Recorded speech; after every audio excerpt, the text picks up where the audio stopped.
Hi, I'm Mara Webster with In Creative Company, and today I'm thrilled to be joined by Michele Austin to talk all about her film Hard Truths. And I love that you have such a history in working with Mike Leigh, the filmmaker of this project.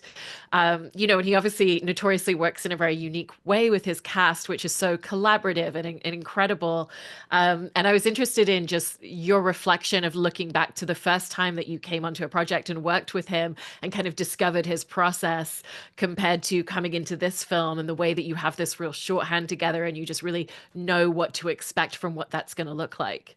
Yeah, I mean, what was great the first time that I met him was that I was sort of fresh out of drama school. So I was very open and pliable and yeah, this is great. And of course we're gonna spend all this time, developing these characters and everything. So I was really open to it, and so now coming to it again.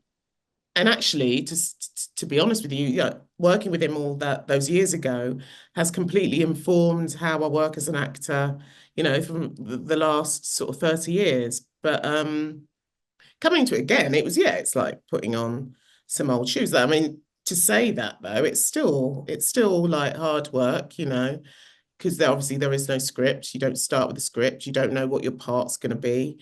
You come to him, you talk about people that you may have met, know, and he very quickly you sort of shorten that list, and your character's kind of maybe based on about three people, maybe one, maybe five, and you kind of take bits from those people and you develop a character, and then suddenly you're creating families and relationships with other actors, so it's really organic.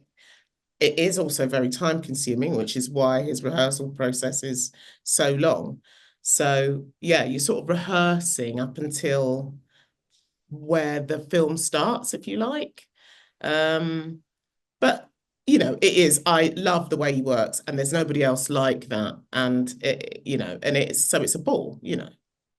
And it's such an in-depth way to create backstory for your characters because it's so detailed in terms of what you're mapping out, Yeah. and you were saying that this has really informed the way that you work on every other project ever since you've worked with Mike. And I was interested in kind of like how it's really shaped a lot of the character development process when you're working on other films, because a lot of the work that you're doing with Mike is often work that you would be doing by yourself instead. Yeah.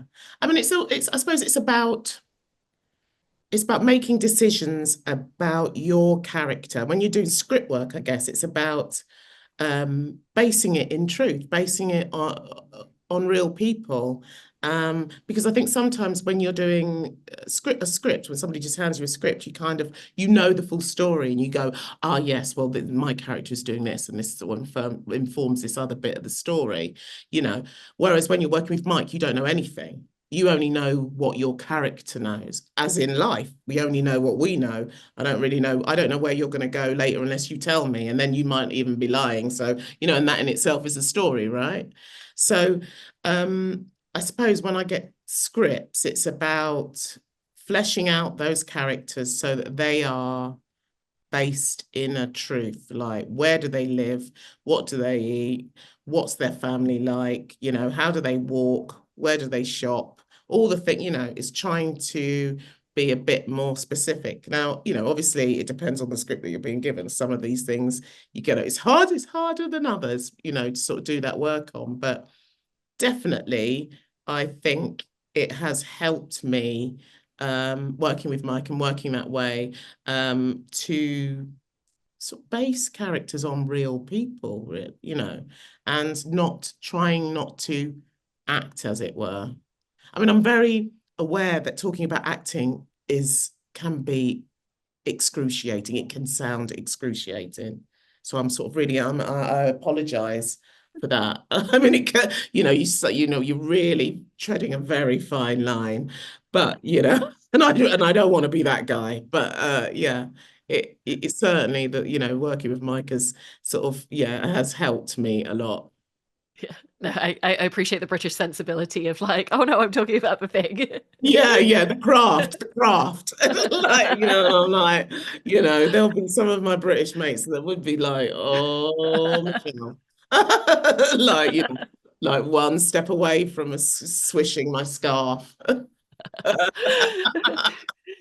I wanted to kind of follow up on what you were describing before and just that beginning part of the process where it's, going in and having that one-on-one time with Mike and really talking about different people that you've met or different people that you've encountered and almost kind of like over time creating that short list of, we could pull a bit from here and a bit from there and a bit from there.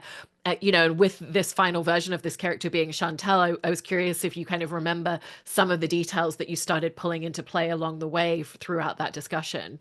Well, yeah, sure. So, you describe, you have a long list of people that you talk through with him. I mean, I think my list was like 100 people, right? And you describe that. And then he chooses people. So he's asking you like, okay, so that person, do they have a sense of humor? Or, he's asking you things and he's kind of whittling it away. So it's very much down to him.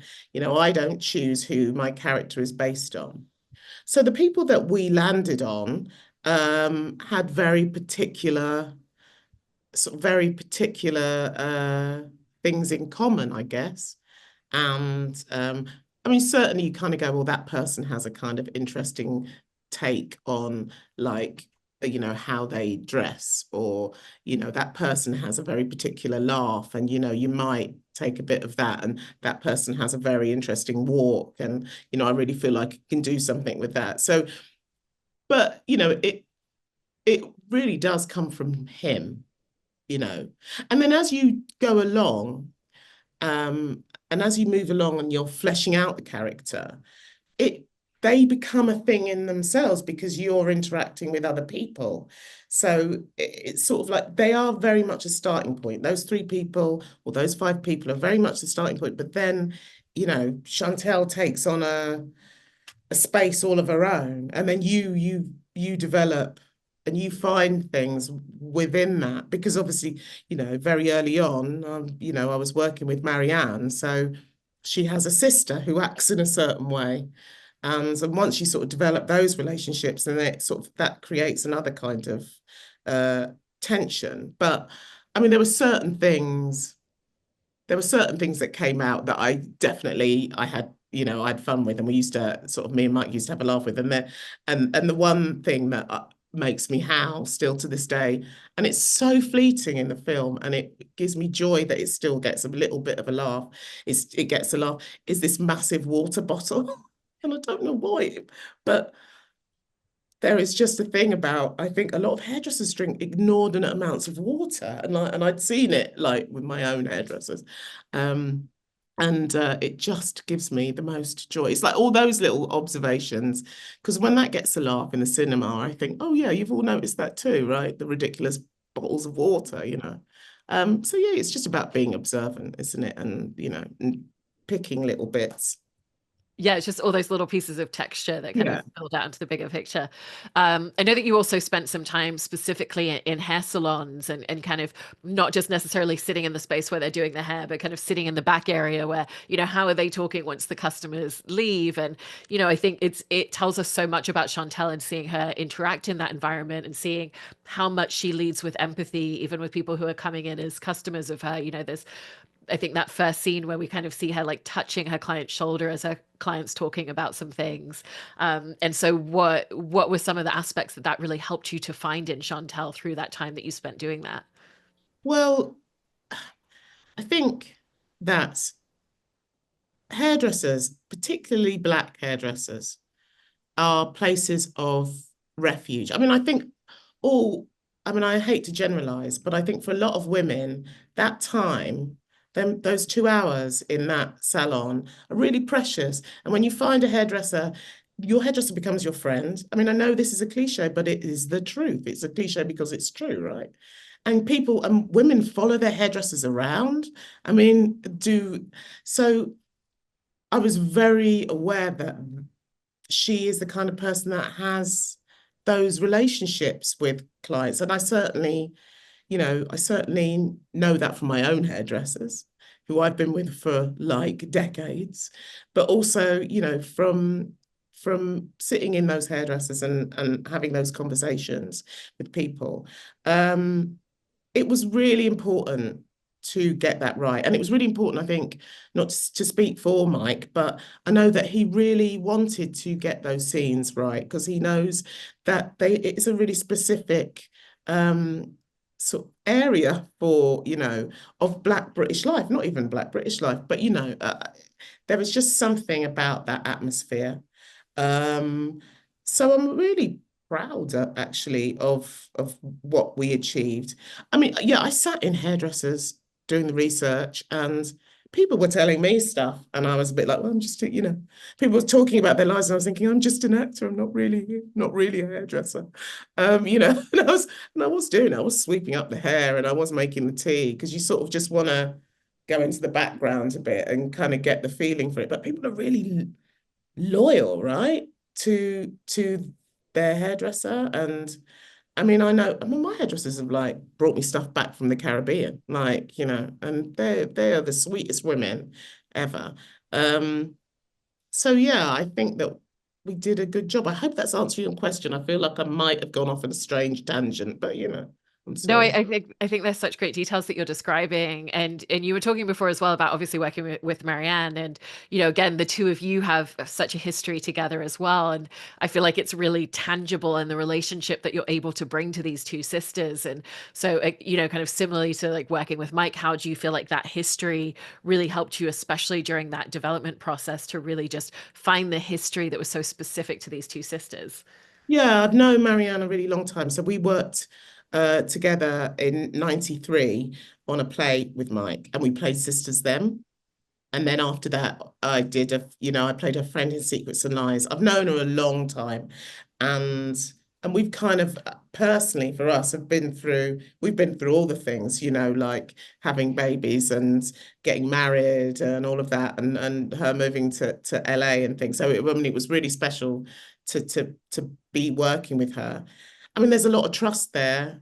There has to be a lot of trust. And um we laugh a lot. I mean, and I think that's what was really helpful that we do make each other laugh and we can go there with someone and you can be vulnerable when there is that kind of connection between you both.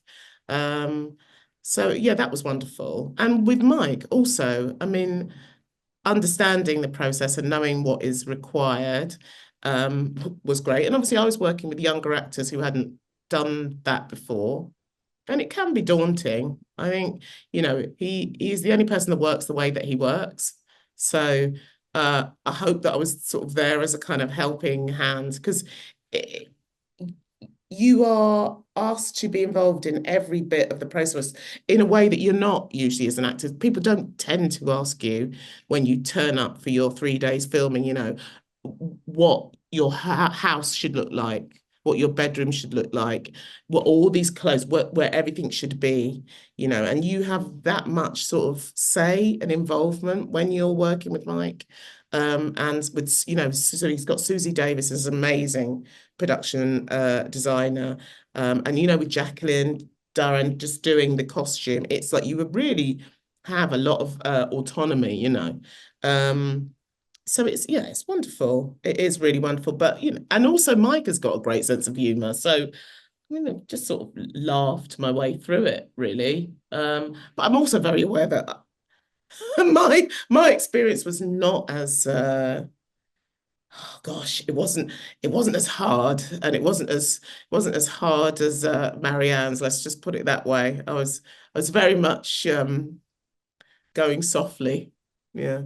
You got to bring the laughter into the character and into her Yeah, role. man. Yeah. I mean, she used to say she was so jealous because she was, I mean, and also when she saw the film and then she just saw that there was just like scenes of me just cackling. Like she's just like, oh, bloody hell. Like, but I love that point that you just mentioned though about, even having input into what does the home look like, because that was one of the things that really struck me with Chantal was it's such a stark contrast to her sister's place, which is I don't want to have items on the surface, I want everything to feel very clean, and then we go to Chantal's house and there's color and there's plants in every single corner in the living room, and then she has that balcony just filled with life that's kind of her solitude and the place that she comes and sits after a long day at work. I Um, bloody love that balcony. Do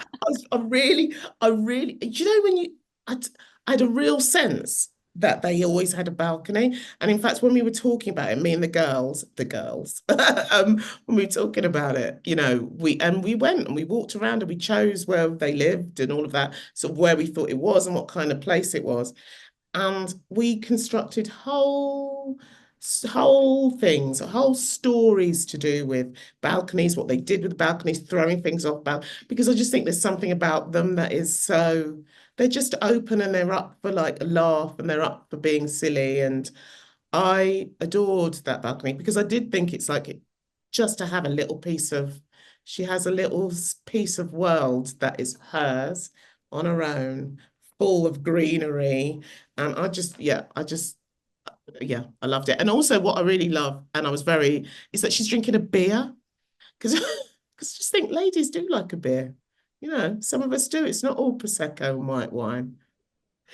It's also both so enjoyable to see the relationship that she has with her daughters, but also in kind of seeing who her daughters are as characters is such a testament to who she is as a mother in terms of a lot of those details as well. There's a moment where Pansy's at the house with them along with her family, and one of the daughters kind of tries to say a few things against their aunt, and she's like, that's not how we talk about people, and we lead with empathy and we lead with love, and the idea of it's not a guarantee that people give this back to you. You have to give it to them first. Mhm. And so how did you want to like interweave and just create these details of like who is as a parent, and the way that you kind of then looked at her daughters as characters, and how that shaped a lot as well? Yeah, I mean, definitely, like I say, the sort of source people that Chantel was based on were women that I have met that seem to have a real capacity for kindness and gentleness. And there are those, and if you're lucky enough to have those women in your lives, then it's a wonderful thing. I mean, she's not an angel and she's not a saint. I don't want to, she's not this saccharine being, um, but there are people in the world who just go out of their way sometimes to make you feel okay. And yeah, she's one of those people. She's just trying her best and she's having a nice life, and she's got a house full of stuff that she picked up at TK Maxx, or if you're in America, TJ Maxx. um, she's one of life's little flowers. There's also a huge amount in terms of the sibling dynamic with her and Pansy with relation to their mom. And, there's that whole plot line in the story of, it's really important to Chantal to go visit the mother's grave. And when they get there, you see that, she cleans the tombstone. And the fact that it's already clean tells you this is something that she does very often. And, she frequently visits. And it's very different for Pansy. And they grew up in the same house, but with two very different realities. And so I was interested in just the journey of really shaping out the idea of their mother as a character and the way that they both had very different experiences of her.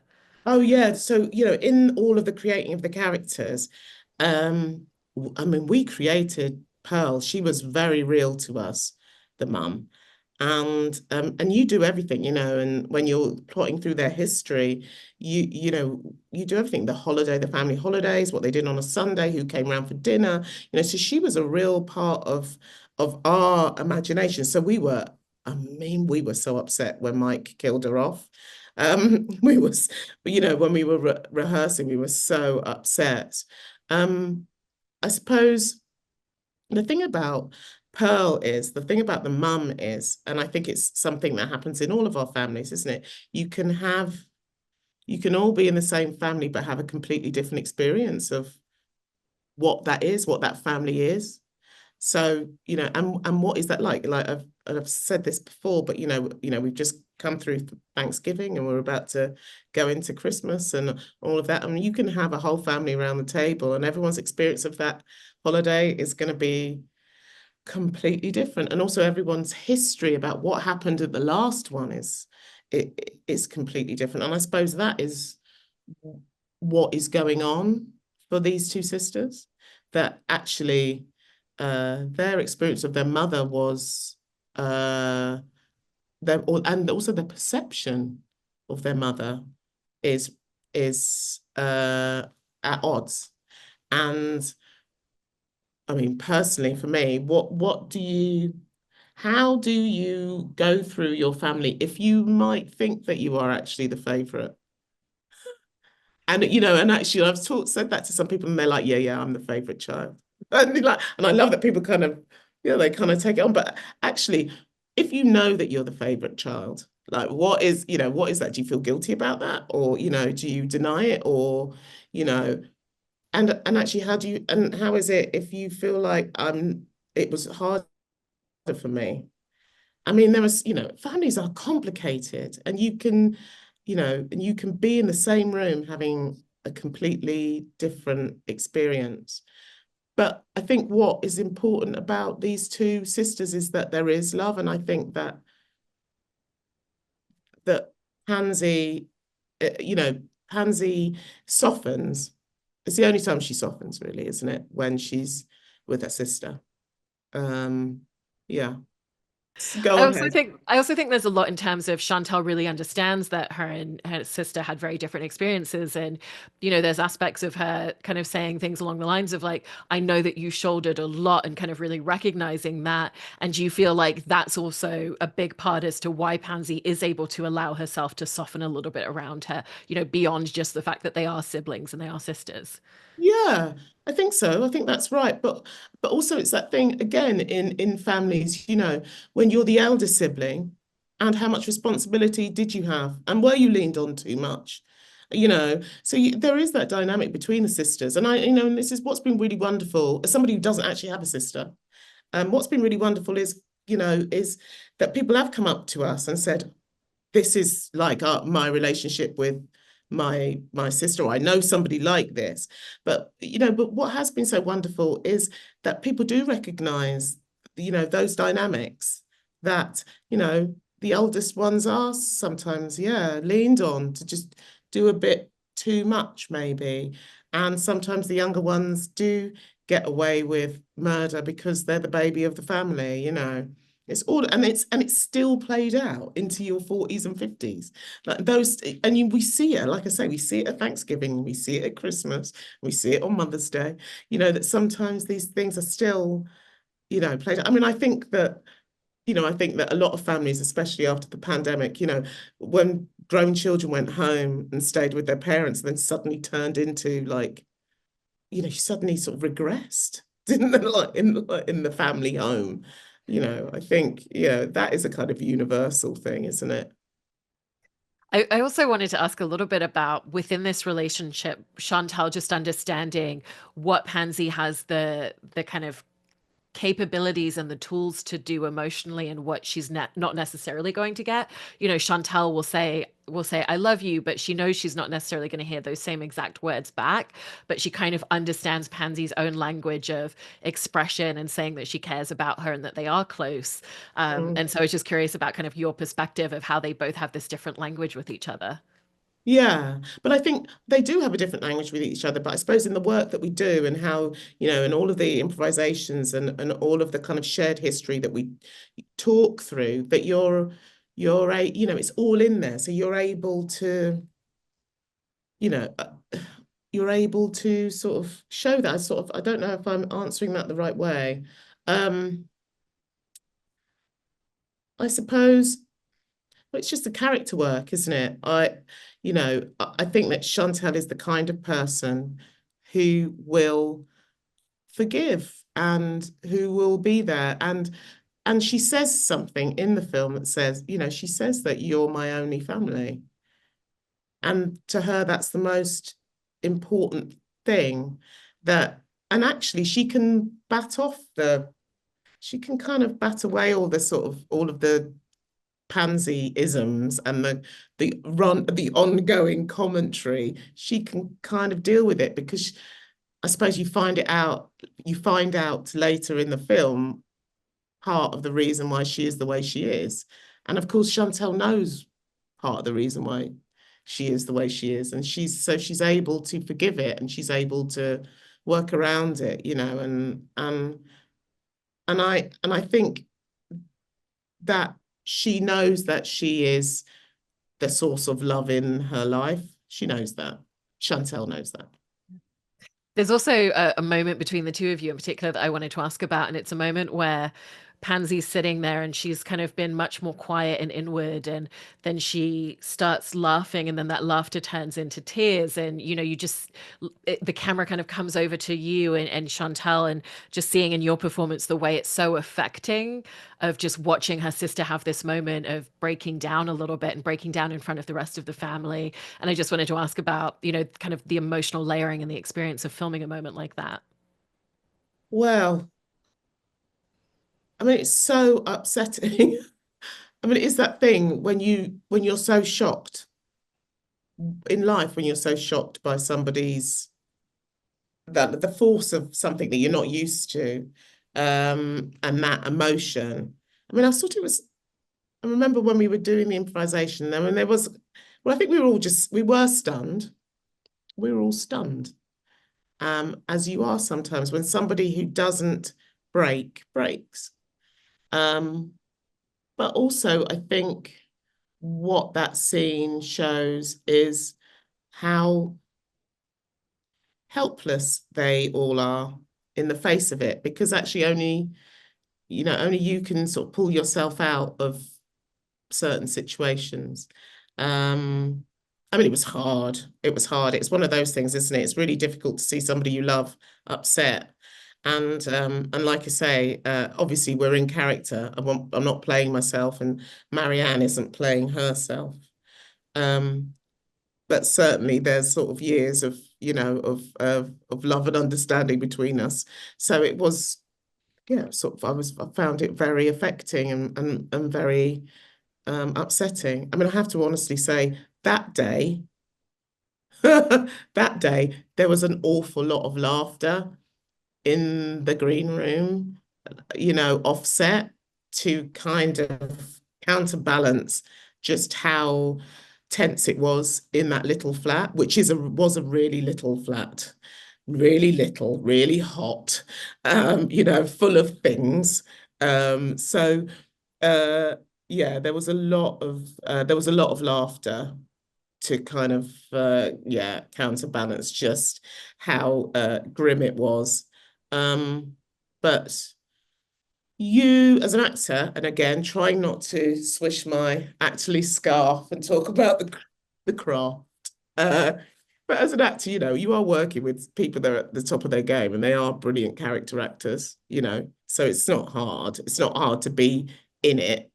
You just, you look at somebody's eyes and, and you know what your character is feeling because you've been doing the work, and, and it all comes easy. It wasn't that, Mike told us to particularly do a certain thing. I've no idea what you might have said to Marianne because you only know what your character knows, but it wasn't difficult.